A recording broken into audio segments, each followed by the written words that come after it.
Hello everyone, we are Team EchoWear, and we would like to present a multimodal brain monitor.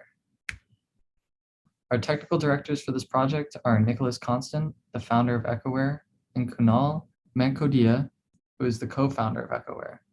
Nick is a URI graduate, class of 2015 for his undergrad, and got his graduate degree here at URI as well in 2021.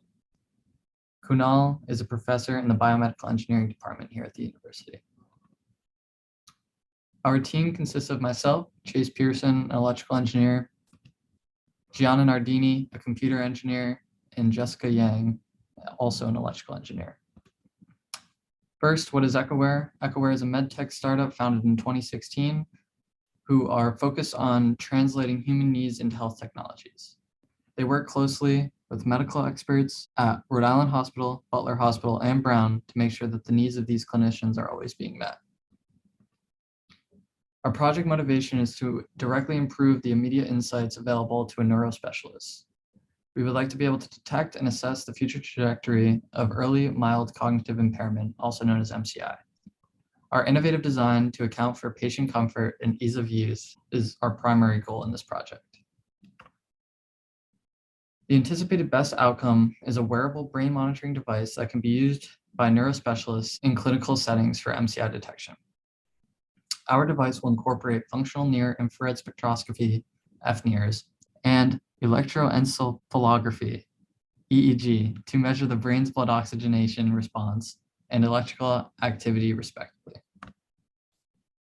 Our economic and broader impact is the device is envisioned as a clinical product for use by medical professionals.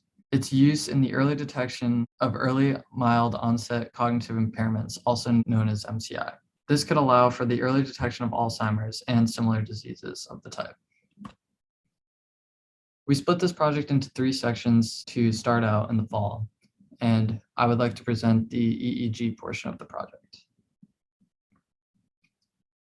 For our initial data collection, we chose a Cyton biosensing board by the company OpenBCI, which is an 8-channel board which connects wirelessly through a Bluetooth dongle where we can control the functionality through a graphical user interface.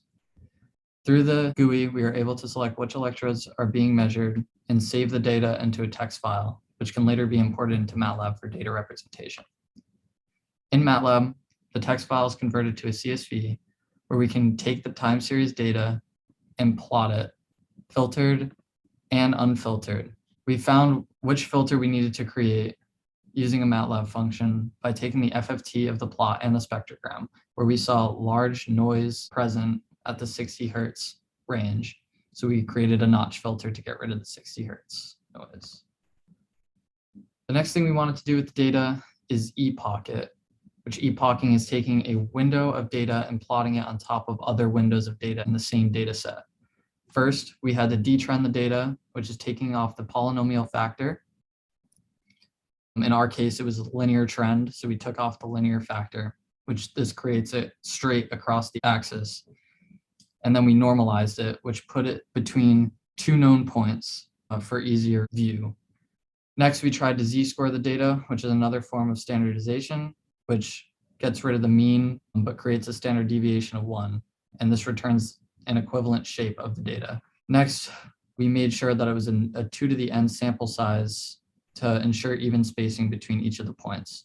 And finally, we plotted the time series data and the FFT, where the FFT still showed us a large presence of 60 Hertz noise in our data. Our future steps in this project is to replicate the MATLAB analysis using the M&E library in Python, which will allow us to visualize the data and plots where we can view heat maps on images of the brain, so we know which part of the brain is active during processes that we take. Eventually, we'd like to combine the FNIRS and EEG data analysis and create skin tones estimations for the FNIRS, which will allow us more accurate data collection for the FNIRS portion of the project. Next presenting is Gianna Nardini with the computer portion of the project.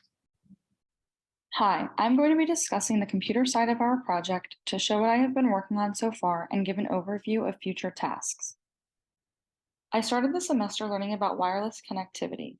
I researched Bluetooth and learned about the Bluetooth boards that I would be working with. I worked in Segar Embedded Studio, where I could program the boards with different projects. I programmed the boards with a throughput project to verify that the amount of data being transferred would fit our project's needs. To visually understand the graph below, I have an example of what the setup could look like, with a patient on one side of the room and a medical professional a short distance away. From the measurements, as the distance increases, the throughput decreases. But given that the medical professional would likely not exceed too far of a distance away from the patient, Bluetooth is a good fit for our project. Next, I learned about different communication protocols like I2C, SPI, and UART. For I2C, there is a data line, SDA, and a clock line, SCL. To start a data transfer, the controller needs the data line to be low, while the clock is high. And for a stop condition, the data line needs to become high, while the clock line is already high. With SPI, there is a controller and one or more peripherals that can send and receive data to each other. Chip select is used for which peripheral the controller would want to communicate with. The difference between this and I2C is that SPI is full duplex and can have the controller send or receive data from the peripheral. For UART, there is only one line and no clock signal, so you will need the transmission speed. There is also a start and stop bit. The start bit is represented by low, and the stop bit is represented by high. I then started working with the OpenLog Artemis data logger. This board has an IMU that measures accelerometer, gyroscope, and magnometer values. Using Arduino, I was able to view and run different projects. Artemis has an attached microSD card where I was able to save the log data in a .csv file. Seen in the data file is the header of the file with the creation date saved and the labels for the data. Also, each time the project is run, a new file is created. Below is an example JSON file that will be created along with each log file. We will have a push button that will record the start and end time of each press within that log file. Going forward, some future steps will include using UART when working with the PCB. In the top, we'll have the patient wearing a headband where the data from the microprocessor on the PCB will transmit wirelessly to a computer. Also, I will need to manage streaming these three data signals of EEG, IMU, and FNIRS, as well as skin tone stream and artifact labeling. I will now pass it over to Jessica Yang to discuss FNIRS. Next, I will be talking about the functional near-infrared spectroscopy, or FNIRS, side of the project. Functional near-infrared spectroscopy, or FNIRS, measures the blood oxygenation and deoxygenation levels in the brain. When neurons react, they need to be replenished with energy, and thus oxygen is needed.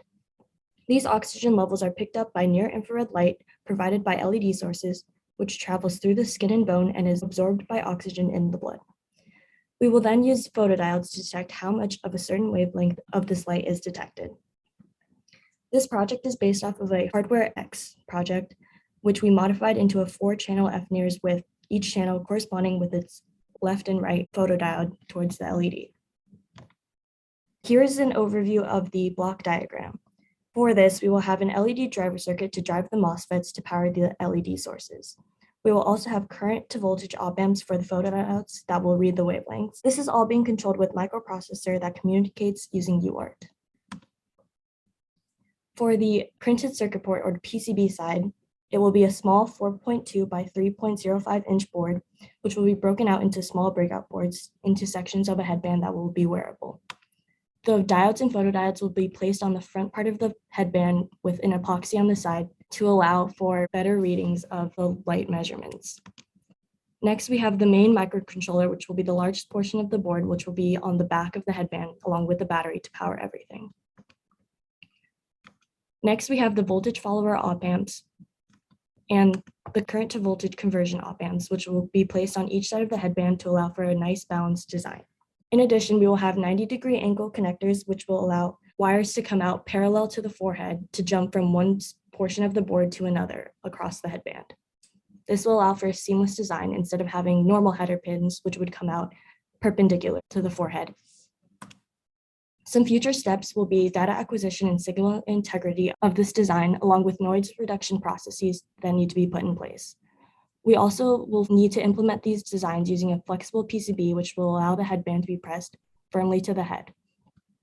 In addition, we'll need to consider battery placement and weight distribution, and consider different ways to connect wires from one board to another, along with skin tone estimations due to different wavelengths of light absorbing at different frequencies. This is an overview again of the final block diagram. Some key future technical accomplishments for the FNIR side is to build the project along with the data acquisition and Bluetooth portion, along with signal integrity and skin tone estimations.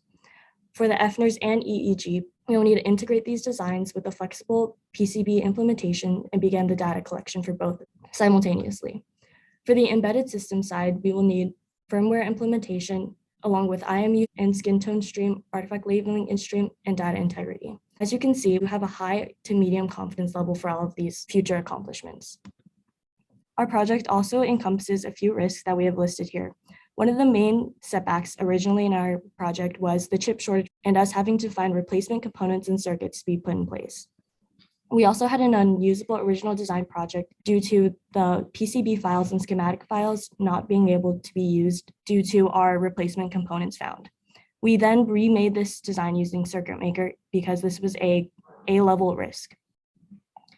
Because of this, we got to simplify the original design into the design you saw in the previous slides.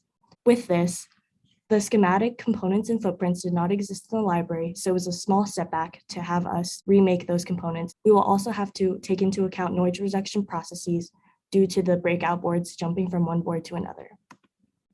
Finally, we would like to thank all of our technical directors and consulting directors for helping us with this project. Without them, we would not have anything to present to you today. Thank you.